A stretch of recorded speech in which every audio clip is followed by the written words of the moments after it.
This is a 1958 Plymouth Belvedere, and it's frankly kind of a piece of crap, but it was very close by in the same town that I live in, and the price was right, and I was helping a friend out by buying it because he is moving. It needs a lot, and it's not really worth restoring, I don't think, but it's kind of too good to be a parts car, so it's kind of in between. So my goal is probably to just try to make it into kind of a rough, crappy driver. I guess let's see what this thing's about. So I posted a previous video that kind of showed picking up the car, and it really wasn't recorded for YouTube purposes, but I figured people would want to see where the car came from and how it's got. So I guess check that video out to see the car getting picked up.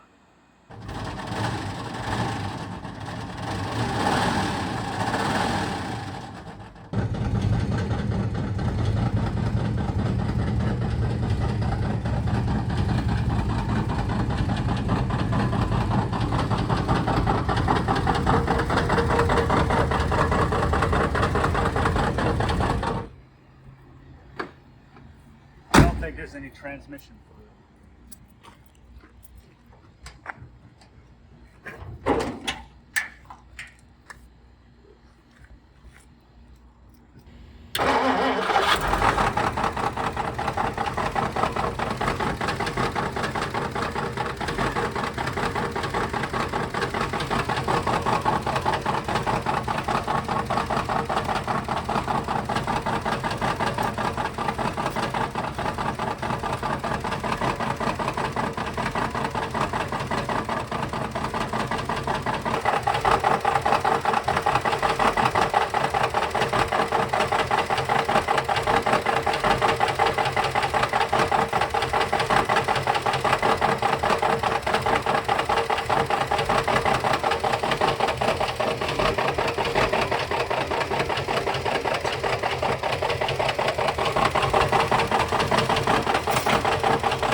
For high mileage.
The engine, it's got a lot of knocking going on, and I don't know if it's really worth trying to fix.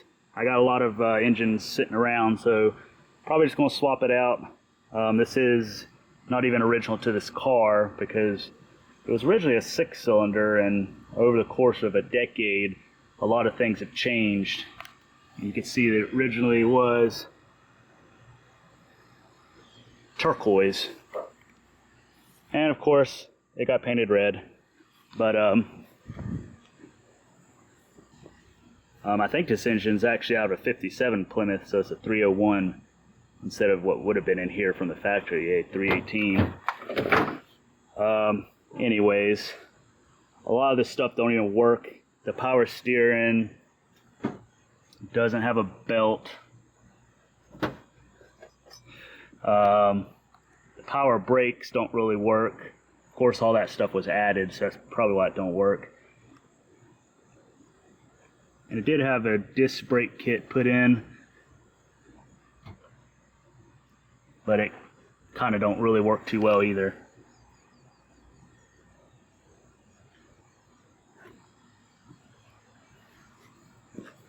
Also, this don't work.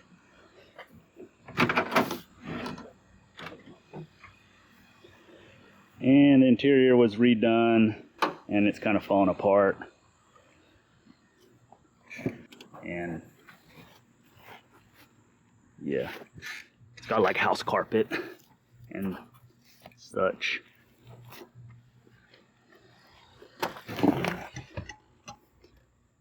Like I said, the brakes kind of work, but I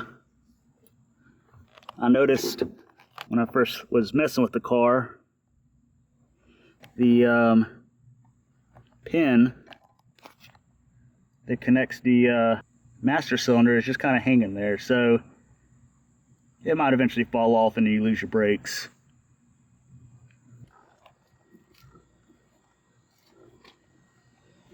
It does have a Powerflight 2-speed automatic, which works actually, and it's got a lot of cool features like the skull light switch that turns on something. Oh, I know.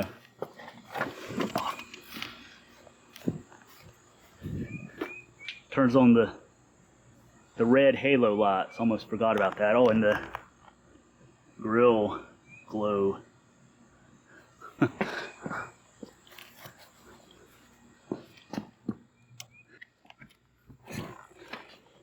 And pretty much nothing works, but it does always start no matter how long it sits, and the key kind of just spins around. But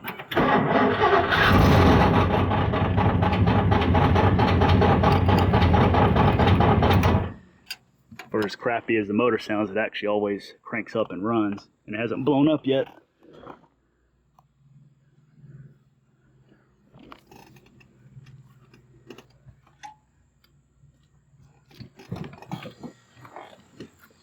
You can see more of the turquoise. There's a lot of Bondo, like Bondo and fiberglass is everywhere.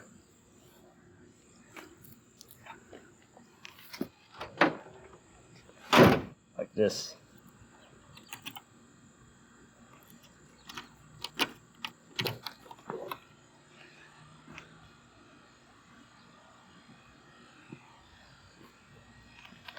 The quarter panels are just totally sculpted.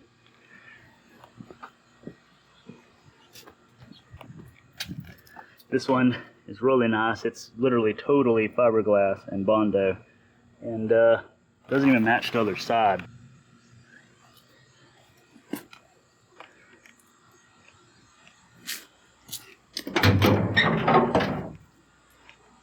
Trunk floor is kind of there. It's also kind of not there. And my favorite spray foam is everywhere. Also, I robbed the reverse light panel for my 58 Fury when I was getting some chrome redone. But I got a replacement off of 57 to throw in there because these cars really need to have all of its correct parts. Oh, also my favorite part, the gas tank is held on by a single ratchet strap, but it does work.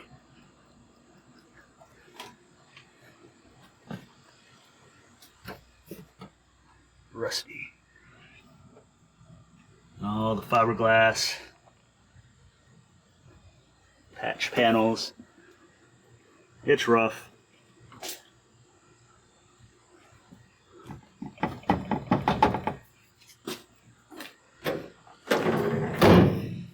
The clear coat's baking off of it. I mean, every panel's got rust on it. Like every panel is rusty. Like, I don't even think I've ever seen this rust on another 57 or 8 Plymouth.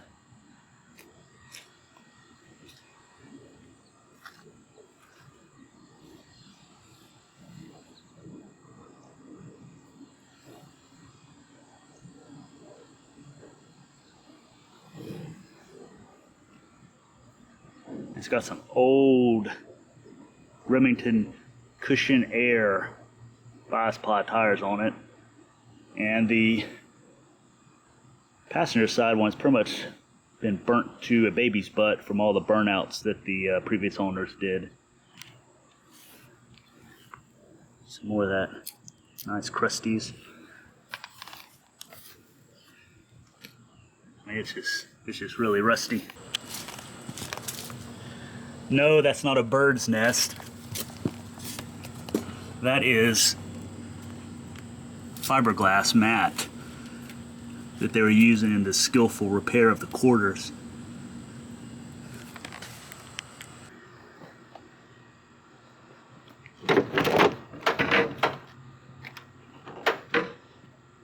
No door seals except for that, which doesn't really do much.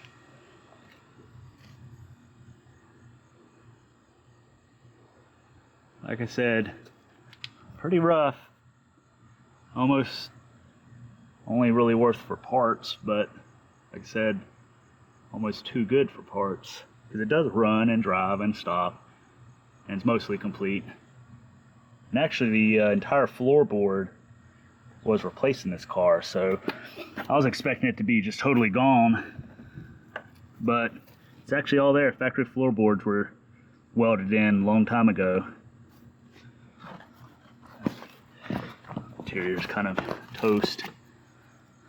It's the armrest. And all the glass was tinted to give it that pristine look, I guess.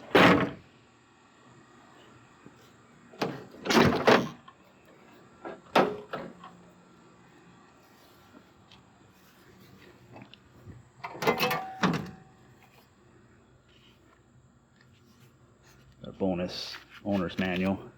And of course, gotta have this.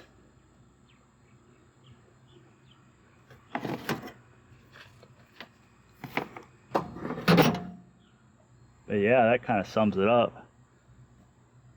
Needs a lot of work that's not worth doing. So plan on just making it drive safely and stop safely. And it's one of those things that you won't care if you get hit in the parking lot or dinged by something or you get in an accident, because it's just so bad already that it doesn't matter. It's got a GM alternator on it with a very homemade bracket. And doesn't quite line up. You can see that pulley's kind of like that when it's supposed to be like that. And it's kind of just chilling there. I mean, even the battery tray is just rusted out. So the battery just kind of dances. Oh yeah, from the previous video, the PBR overflow. Nice touch. Not sure why the power steering pump's disconnected. I'm guessing probably because it doesn't work. And the wiring is all just butchered. There's like wires just cut and who knows where they go, and bundled up and disconnected.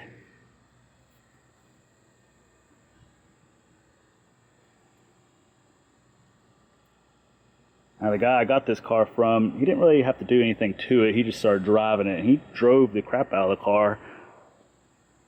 But The previous owners, I guess, just didn't do that good of work, and it's kind of unsafe. Got the Christine movie correct mirrors. I also added the Christine plates just for fun. I'd also like to mention that this car always looks fantastic in photos or videos, especially from a distance. I don't know why, but it always looks really good, and it's not really good. It's actually really bad.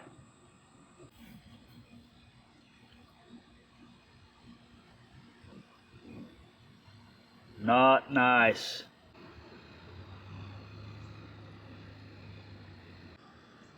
Ew. This is also a favorite part. I don't even know what this bumper bolt's even doing.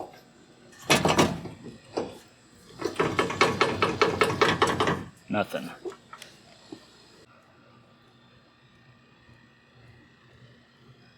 Really nice paint masking, and yeah. Got the bubbles. Got the peeling.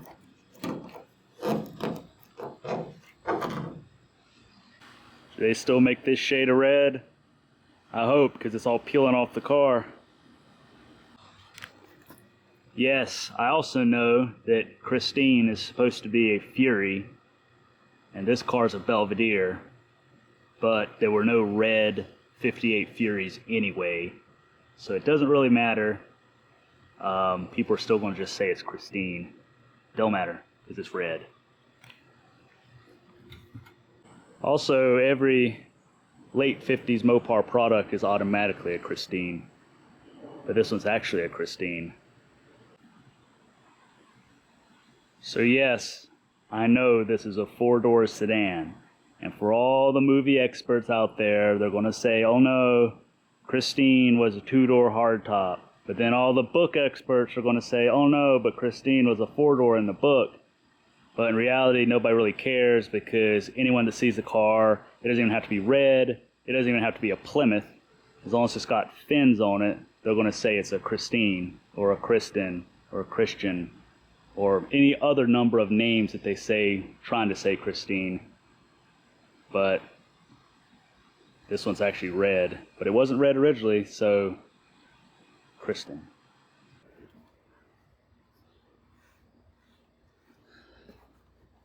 The headliner is very billowy. It's like a memory foam. It's like handmade or something. I don't know. Yeah, it's definitely handmade, but it's kind of low. That's why there's all this probably head goo. Anyways,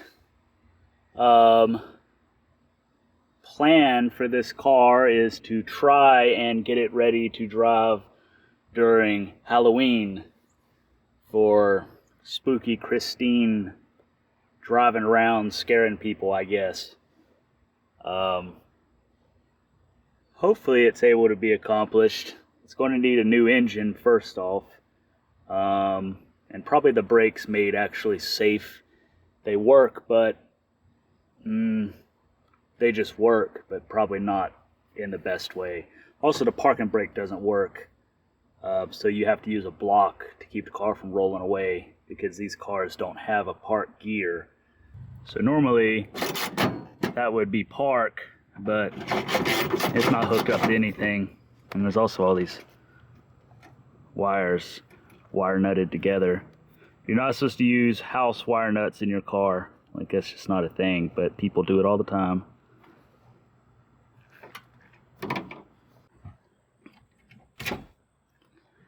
The car came with this cool keychain. Darnell's Auto Wrecking. The do-it-yourself garage. Does anyone know what that's from?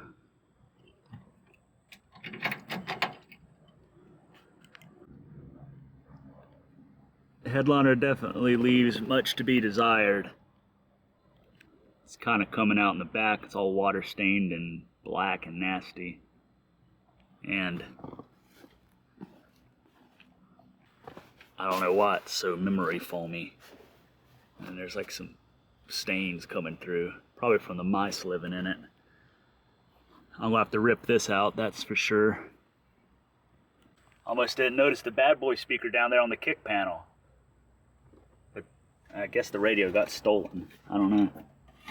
There's like wiring, I think, for radio, but there's no radio. But there is speakers, or at least, oh, there's not one on this side.